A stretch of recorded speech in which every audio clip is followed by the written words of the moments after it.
UPSCच्या बाबतीत सोलापूरमध्ये राहणाऱ्या विद्यार्थ्यांना तेवढ्या मोठ्या प्रमाणामध्ये अवेअरनेस नसतो आणि पुणे किंवा दिल्ली या शहरामध्ये राहणाऱ्या लोकांना जास्त अवेअरनेस नसतो असं सरांनी म्हटलं होतं. पण त्यामध्ये थोडंसं एक करेक्शन मी करू इच्छितो. ॲक्च्युली पुणे किंवा दिल्लीसारख्या शहरामध्ये जे UPSCची प्रिपरेशन करण्यासाठी जे विद्यार्थी जातात ते प्रॉपर पुणे आणि दिल्लीचे खूप कमी असतात.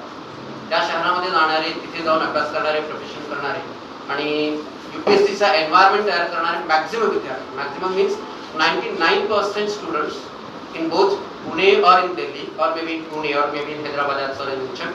So maximum students are from the small towns like Solapur or maximum are from the rural background. Right? The maximum जो विद्यार्थी, if you see the selection rate also, out of the 1000 selections, more than 900 candidates who get selected in UPSC exam, they do have a small town background or they are from the rural background. So there is a reason behind it.